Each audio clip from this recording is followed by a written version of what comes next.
Alright, I've been holding off doing this. Waiting for the special burger to show up. And, well, the special burger showed up. And the other video was entitled Deer Down. So we got some tomato sauce, just ordinary old plain tomato sauce. Hoping next year to have enough tomatoes to make it from the ground up. And I use a electric roaster oven. I don't use a real high setting on it. I throw in tomato sauce, tomato paste, burger, spices, and I run it at about 200 for a little bit, and I'm going to back it down to keep warm for the night. Just let it sit there and let all the flavors blend in together. Then in the morning, I'll jar it up. Here's the special burger. Getting this cooked up. Oh, it smells so good. That is not the crap you get in the store. That is the real stuff, fed from the woods, fed from the fields.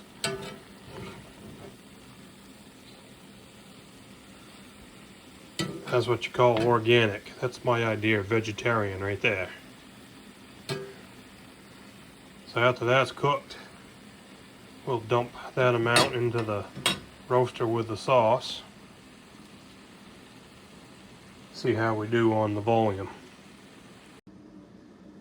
Alright, so you can kind of do this however you want. I don't follow recipes, I just do it my own way, make it how I like it. So we got some thyme, chives, some parsley, some oregano, and some basil. And I'll just start throwing some in there. This is the tomato paste. As this gets warmer and I start stirring it around, that's going to disappear. This orange stuff is some sugar I threw in. Burger's almost done cooking. So as this gets hotter, like I said, this is going to start warming up and that'll all disappear and this is going to start looking better. So the sugar, I don't know what amount I'm going to use. It won't be a whole lot. You can see it start steaming there, so. But I'll throw in enough. Same thing with spices. Just keep adding some stuff until I like the taste of it. Once I like the taste of it with the burger and everything, that's when I kick it back to simmer before I go to bed. And simmer, keep warm, I guess I call it. Just let it sit there and let everything blend together. There we go. This is all the spices. I didn't sprinkle it. That would take me all night. I took the caps off and just kind of dumped it in there. So the disclaimer I'm going to give you is I am not a chef. I am not a professional cooker.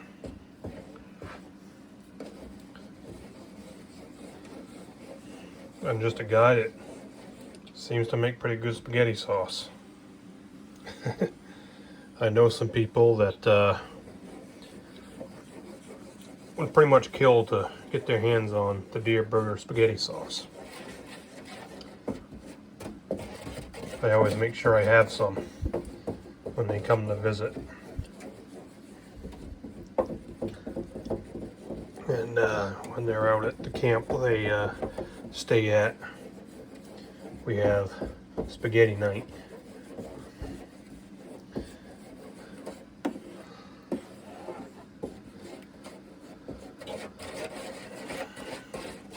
So I was going to keep working with this. This is all going to disappear here eventually. The paste is pretty much gone now. A chunk of it right there. Get rid of that. It's easier to do this without the burger in it.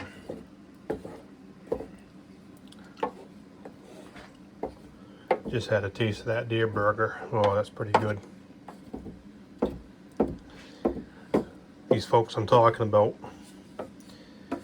her dad and my grandpa were buddies for many years, hunting buddies. Some of the stories, there we go, it's disappearing now. Some of the stories are pretty good. Well, this fall, we were sitting out at the camp there, and supper time was coming on hard, and we're trying to figure out what to have. And they had some stuff for tacos, but they didn't think they had enough burger. So they were going to run into town, which is about, from there, 15 miles to the store one way to get burger. Well, it just so happened that I had taken out some deer burger. I think it was the day before, and it was in my refrigerator. So I said to the runners, I said, tell you what, you swing by my house, go look in the refrigerator, and there's a bunch of deer burger in there. Everybody got all excited and hot and bothered at that point. So they weren't too long getting out the door. A while later when they came back, they had that package of deer burger. So we had deer burger tacos for supper. They were pretty excited about that. Alright. Get that all mixed up. So now I'm going to start doing some taste testing. Alright. The burger is ready. Look how nice and loose that is. It's nice and lean. Don't have a bunch of grease on it. Look at that. Isn't that amazing? That is definitely not store-bought burger. Alright, back over to the pot. See what it tastes like before I dump this in. Still a little strong, like tomatoey strong. So, scoop some of that out. No idea how much it really is, didn't even look.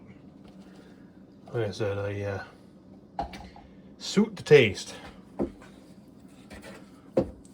Get that work down in there, stir it in good shape. Give it another shot. And the reason I'm doing this part before I put the burger in is the burger obviously is more mass, it's solid, it's more substance, so it makes it harder to stir it around. Whereas right now I'm, just barely grabbing the whiz banger here and slapping it around pretty easy. We're getting there.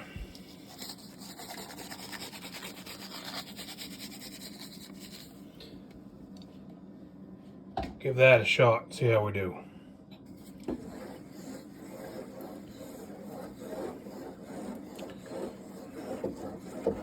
I'm not going to throw any more tomato paste in it quite yet.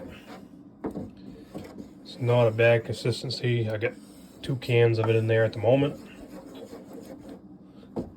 It's not too bad. We're going to see what the burger does when that goes in. And see if we got to do anything else with it or not. Thought I could use a little more of the green stuff. Throw a little more sugar in there.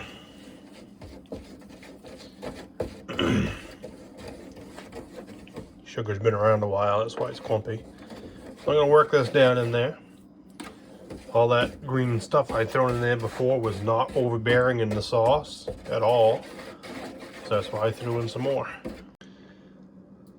Oh wow, well there we go. I think we're about there. So the sauce is still cold. It obviously has not had time to heat up yet. but I keep taste testing it. And even cold, I think I could drink it right now. Man. Oh, well, I'd have to throw the deer burger in first, I guess. But even just like that, that's tasting really good. So you saw my nice, careful, precise measurements with the sugar and the spices. Yeah, you know, right down to the pinch exactly, right on the dot of the recipe that doesn't exist. So I might just leave it at that. It's doing pretty good. Throw the burger in, see what we get. All right, there is the golden ticket right there.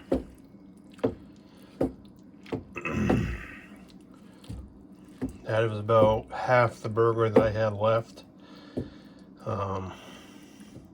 Still got half the container in the refrigerator. So if I think I need more in here, I can fry it up real quick and throw it in here at any time. No big deal. Trying to drop my phone in this. That'd be great. Get her stirred down in. See what it looks like. I made sure, anyways, making sure I had plenty of hamburger.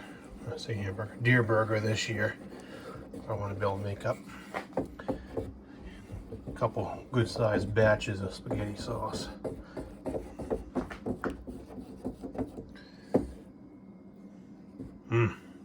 Don't that look good? Good, good, good, good.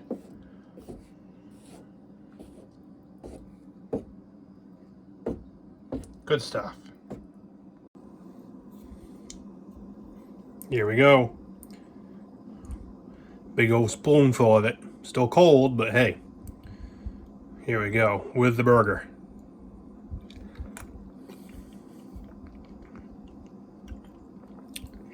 Holy crap.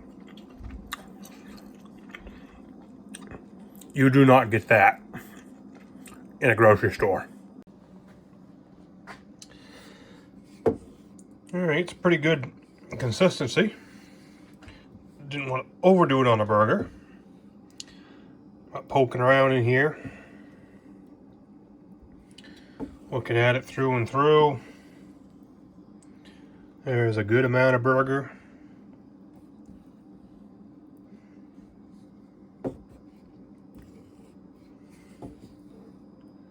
Yep, I think I'm good with that. So, it tastes good, consistency's pretty good. It's not too soupy. It's not glops. So I'm gonna run with that. You know, so good. Had to grab another one.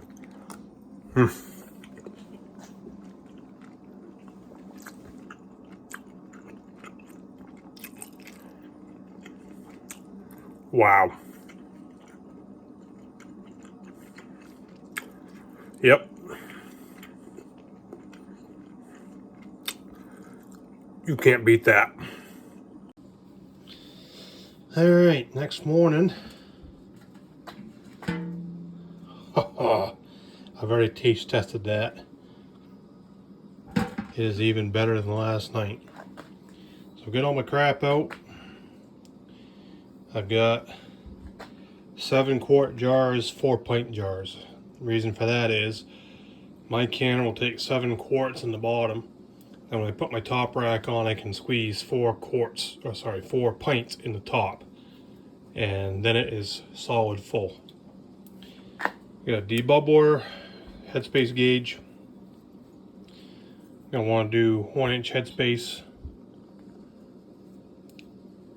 So that's from this notch all the way to the tip. So what we're going to do for head spacing, you guys probably know this, but that notch is going to sit around the rim, then we make sure the sauce stays at or just below this so we don't overfill the jar. I got my scooper cup, funnel, so I can scoop it out of the warmer, put it in there, stick that down in, make sure there's no air bubbles in it. Clean the rims up, cap them off, throw them in the canner. So 1 inch on a jar is just about the time you start cresting up toward the thread. So this, I'm just gonna stick it down in there. Just shake that around a little bit. What that's doing is allowing air bubbles to come to the surface. Trying to do it without getting anything up on the rims. So going down, hitting all 4 sides, 4 corners. Stick it back over there because it's messy. So now I'm gonna figure out what I'm doing with my clean rag here.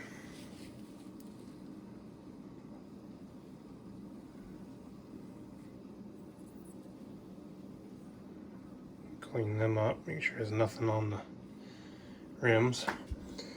Now some people and recipes will say you need to have your lids in boiling hot water. There you go, finger tight. Others say you don't. I don't. I've never had a problem.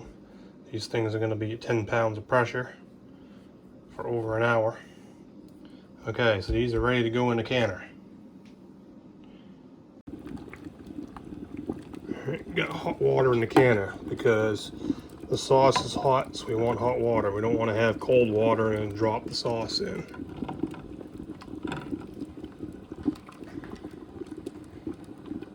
Now we gotta finish filling our jars, get the 7 of them in here, throw the tray on, get the last 4 on the top. See that little speck right there? That's a little drop of sauce. So there's a little bit of orange from wiping that rim right there. A little speck like that can screw you because it will cause the lid not to seal. So we need to make sure we get that cleaned up in good shape. Wipe it off. Take a good look at them. Yep, they look good. Now we can put the lids on.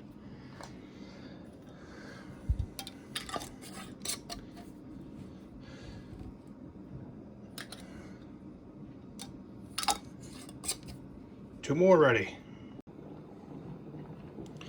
Alright. I squeaked out 7 quarts. So I don't have enough to throw anything in the top. That's okay. We was prepared and ready if we could. Get this thing seated on here, buttoned up. Let it get its head of steam. Get her canning. So, as I said, it's going to be at 10 pounds. So we're going to be pushing a good 240 degrees in there. Here's all that's left out of that 7. Just a little bit. So I'm going to make some more right in on top of this, mix it all in, get it heating up, let it sit through the day, get some more canned up tonight. So I'll have 2 batches of it for this year. Well, there is the first round of our done. It is still pretty hot. So they'll sit there and cool down. Success.